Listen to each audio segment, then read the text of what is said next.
Hi friends, இப்போ பார்த்தீங்கன்னா India T20 match number 2 south ஆஃப்ரிக்காவுக்கும் இந்தியாவுக்கும் நடக்குது. இந்த மேட்சோடைய ஃபுல் அனாலிசிஸ், டீமுக்கான எந்தெந்த பிளேயர் வரதுக்கான வாய்ப்பு இருக்குது, கிராண்ட் லீக்கு எந்தெந்த பிளேயரை ரிஸ்க்காக ட்ரை பண்ணலாம், சிவிசி ஆப்ஷன் யார் யாருக்கு ட்ரை பண்ணலாம், அதே மாதிரி எந்தெந்த பிளேயரை ரொட்டேஷன் பண்ணணும், அதே மாதிரி எந்தெந்த பிளேயரை ரொட்டேஷன் வைஸ் வந்து ஸ்கிப் பண்ணணும் அப்படிங்கிறத இந்த வீடியோவில் ஃபுல்லாக சொல்லியிருக்கிறோம்.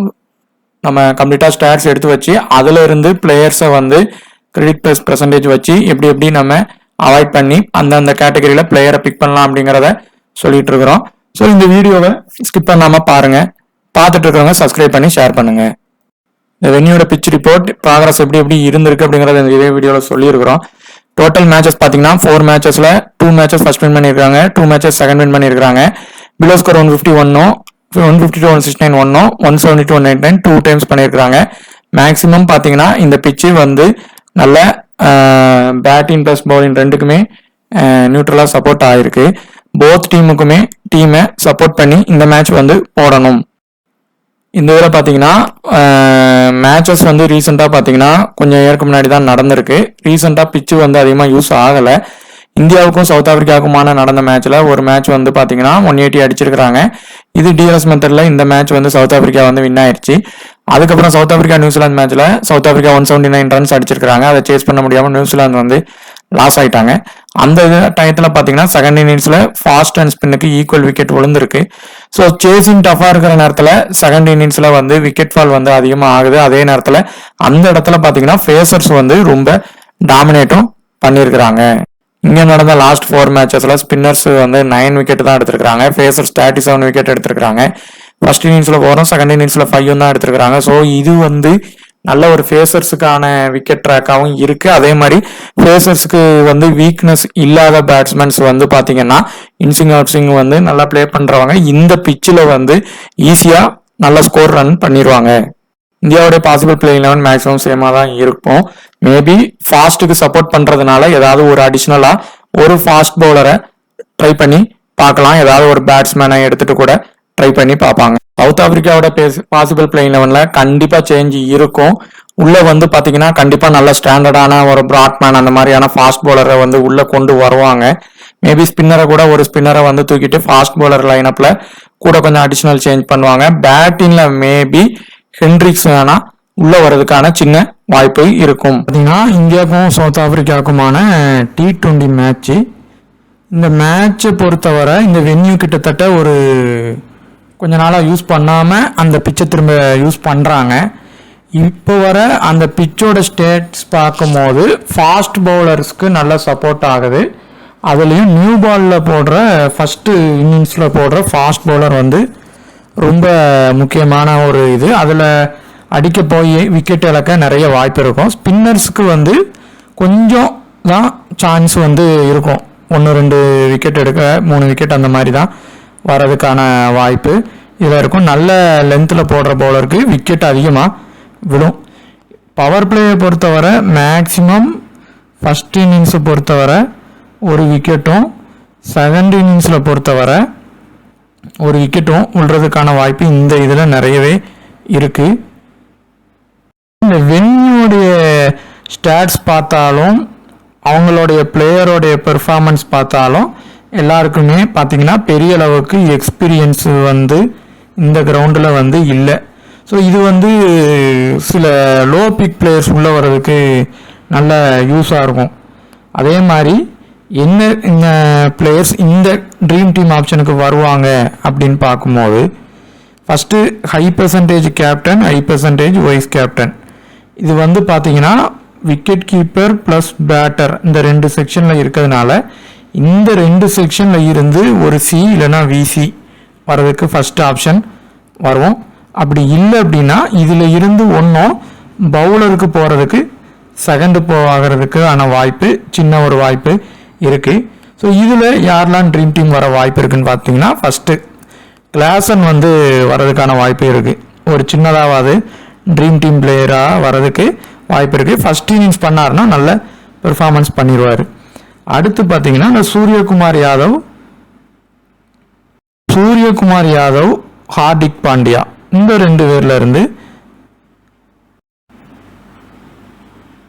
இந்த சூரியகுமார் யாதவ் ஹார்திக் பாண்டியாவில் வந்து கண்டிப்பாக ஒருத்தங்க ட்ரீம் டீம் உறுதியாக வருவாங்க, ஒருத்தங்க ஃபெயிலியர் ஆகிறதுக்கும் வாய்ப்பானது ஆயிரும். இப்போ ஹை பர்சன்டேஜ் கேப்டன் வந்து சாம்சனும் விசி வந்து சூரியகுமார் யாதவ் தான் இருக்காங்க. லாஸ்ட் மேட்ச் பாண்டியா வந்து பெரிய அளவுக்கு பெர்ஃபார்மன்ஸ் பண்ணலை, நான் பவுலிங் 3 ஓவர் போட்டிருக்கிறாரு. ஸோ இப்போ இந்த மேட்சை பொறுத்தவரை நீங்கள் சூரியகுமார் யாதவ் ஹார்திக் பாண்டியாவில் மேக்ஸிமம் ஒருத்தரை ரொட்டேஷன் வச்சு பார்த்துக்குங்க. இதில் கிளாசன் ஹார்திக் பாண்டியா கூட வந்துட்டு சூர்யா ஃபெயிலியர் ஆகலாம். ஆனால் இந்த வென்யூவில் ஒரு 50 ரன் அடிச்சிருக்கிறாங்க. ஃபஸ்ட் இன்னிங்ஸ்னாலும் சேசிங்னாலும் ஓவர்சீஸை பொறுத்தவரை சூரியகுமார் யாதவ் பேட்டிங் ஓரளவு இருக்கும். ஸோ இப்போ நீங்கள் சூர்யாவா ஹார்திக் பாண்டியாவா அப்படிங்கிறதுல ஒருத்தங்களை எடுத்துக்கிட்டு கிளாஸனை ஒரு ஃபிக்ஸ்டு பிளேயராக ட்ரை பண்ணிக்கலாம்.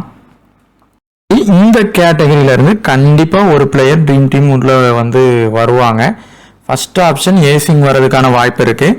ஃபாஸ்ட்டுக்கு சப்போர்ட் பண்ணுறதுனால ஃபஸ்ட்டு பவுலிங் போடுறாரு அப்படின்னா அந்த பவர் பிளேயில் விக்கெட்டும் அதே மாதிரி டெத் ஓவரில் போய் ஒரு விக்கெட்டும் எடுத்து ட்ரீம் டீம் வர்றதுக்கான ஃபர்ஸ்ட் ஆப்ஷன் இருக்குது. அதே இது இப்போ செகண்ட் பவுலிங் போட்டு மில்லர் பேட்டிங் பிடிக்கிறாங்க, அதாவது செகண்ட் பவுலிங்னுக்கு இப்போ மில்லர் செகண்ட் பேட்டிங் பிடிக்கிறாங்கன்னா அந்த இடத்துல மில்லர் வர்றதுக்குமான வாய்ப்பாக இருக்கும். இந்த 2 பேர்லேருந்து மேக்ஸிமம் ஒருத்தங்களை தான் ட்ரை பண்ணுற மாதிரி வரும். அப்படி இல்லைன்னா இந்த இடத்துல 2மே வராமல் கூட போக வாய்ப்பு இருக்கும். ஆனால் வாய்ப்பு வந்து ரிஸ்க்கு தான். ஏசிங்கை வந்து ஃபஸ்ட் பவுலிங் போட்டால் ட்ரை பண்ணுங்கள், இவரை செகண்டு பேட்டிங் பண்ணால் ட்ரை பண்ணிக்கலாம்.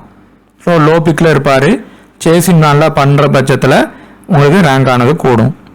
அடுத்து பார்த்தீங்கன்னா இந்த கேட்டகரியில் இருக்கிற எல்லா பிளேயருமே பார்த்தீங்கன்னா ஒரு முக்கியமான ஒரு பிளேயர் தான்.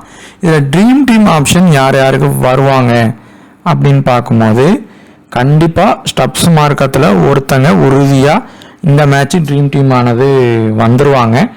மேக்ஸிமம் அது யாருக்கான வாய்ப்பு இருக்கும் அப்படின்னு பார்த்தீங்கன்னா எந்த பிளேயரை ரொட்டேஷன் பண்ணலாம் அப்படின்னு பார்த்தீங்கன்னா இந்த பிளேயருக்கிடையே ரொட்டேஷன் பண்ணுற மாதிரியே வரலாம். மார்க்கம் ஸ்டப்ஸில் இருந்து கண்டிப்பாக ஒருத்தங்க வருவாங்க.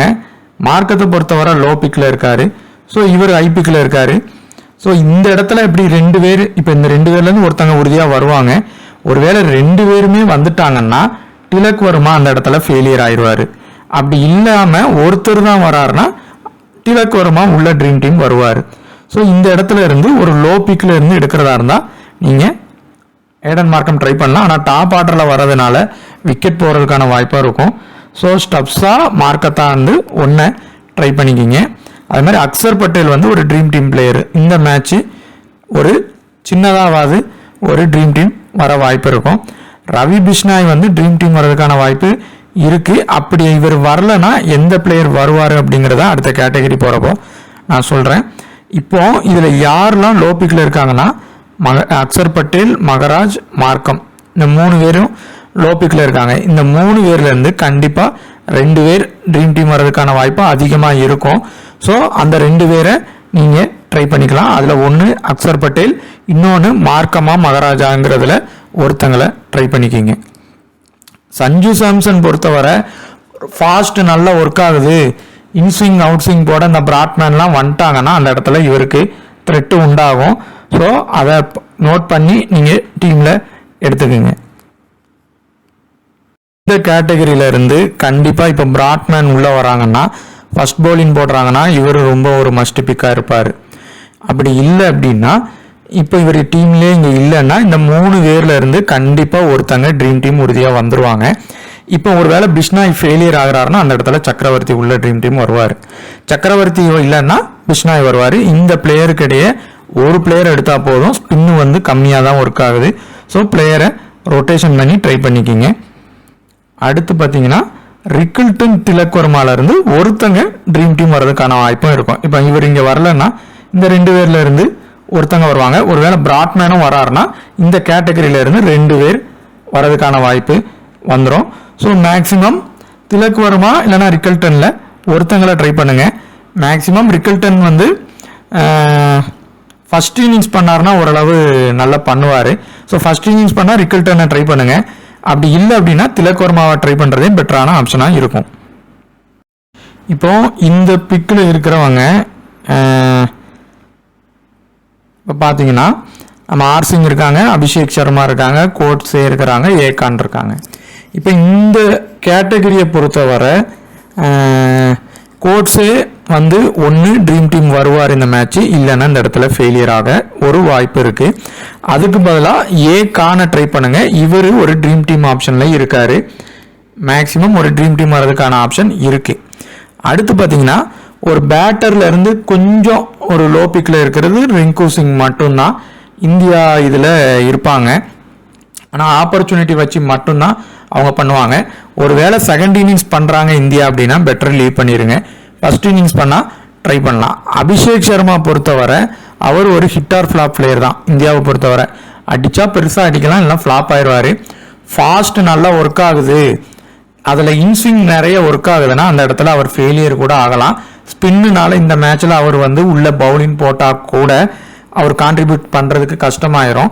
ஸோ அவரை ஒரு ஹிட் ஆர் ஃப்ளாப் பிளேயர் எடுத்தால் சிவிசி கொடுத்து ட்ரை பண்ணி பாருங்கள். இல்லைன்னா பெட்டர் லீவ் பண்ணிவிட்டு சஞ்சு சாம்சனையே ட்ரை பண்ணி பார்த்துக்குங்க. ஏன்னா வென்யூ ப்ராக்ரஸில் ஒரு விக்கெட் ஆனது போகுது. ஸோ அதுக்கு தக்கனமான டாப் ஆர்டர் பிளேயரை நீங்கள் ஒருத்தங்களை லீவ் பண்ணாதான் அடுத்த கேட்டகரியில் இருக்கிறவங்களுக்கு ஒரு பிளேயர் ட்ரீம் டீம் ஆப்ஷனில் கிடைப்பாங்க. அதே மாதிரி இந்த க்ரூவர் வந்து ஒரு நல்ல ஒரு லோ பிக், இதுதான் பேட்டிங் பவுலிங் ஓரளவு பண்ணுவாங்க. ஸோ ஒரு நல்ல ஒரு லோ பிக் ஆல்ரவுண்டரில் ட்ரை பண்ணி பாருங்கள். ஒரு லாஸ்ட் மேட்ச் பெரிய அளவுக்கு இது இல்லை, ஆனாலும் அவரால் பெர்ஃபார்மன்ஸ் பண்ண முடியும். நல்ல ஒரு பேட்ஸ்மேன் தான். ஸோ ஃபாஸ்ட் பவுலிங் ஆப்ஷனும் உண்டு. ஸோ அவரை ஒரு லோ பிக்கில் இருக்காங்க, மேபி நல்ல ஒரு ட்ரம்ப் பிக்காக கூட இருக்கலாம். யார் யாருக்கு சிவிசி ஆப்ஷன், யார் யாருக்கு இது பண்ணலாம் அப்படின்னு பார்த்தீங்கன்னா, ஒரு இதில் கண்டிப்பாக ஒரு ஃபாஸ்ட் பவுலர் ஆவேஷ் கான், ஒரு ரிஸ்க்காக போகிறீங்கன்னா ஆவேஷ் கானுக்கு ட்ரை பண்ணி பாருங்கள். அதே மாதிரி இந்த மார்க்கோ ஜான்சன் ஃபர்ஸ்ட் பவுலிங் போட்டால் மட்டும் ட்ரை பண்ணுங்கள், இல்லைன்னா விட்டுருங்க. ஸ்பின் ஒர்க் ஆகுது கம்மியாக ஆகுது அப்படின்னா இந்த ஸ்டப்ஸ் அடித்து வர்றதுக்கான வாய்ப்பு நிறைய ஆயிரும். ஸோ அவரை ட்ரை பண்ணி பாருங்கள். ஆனால் அவரை பண்ணுற நேரத்தில் இந்த அதே மார்க்கமுக்கோ மகராஜுக்கோ ட்ரை பண்ணாதீங்க, சில டைம் ரிஸ்க்கு. ஆனால் மகராஜு கூட பவுலிங் போட்டு வரதா இருந்தால் செகண்ட் பவுலிங் போட்டால் ஒரு சின்ன வாய்ப்பு தான் வரதுக்கான வாய்ப்பு இருக்கும். இதில் இருந்து டேவிட் மில்லரை செகண்ட் இன்னிங்ஸ் பண்ணாங்கன்னா ஒரு விசி வரைக்கும் ட்ரை பண்ணலாம். ஹர்ஷதீப் சிங்கை ஒரு கேப்டன் அளவுக்கு ஃபர்ஸ்ட் இன்னிங்ஸ் பண்ணால் ட்ரை பண்ணலாம். சூரியகுமார் யாதவ் வந்து பொறுத்தவரை அவர் இந்த மேட்ச் வந்து வென்யூவில் நல்லா அடிச்சிருக்காரு.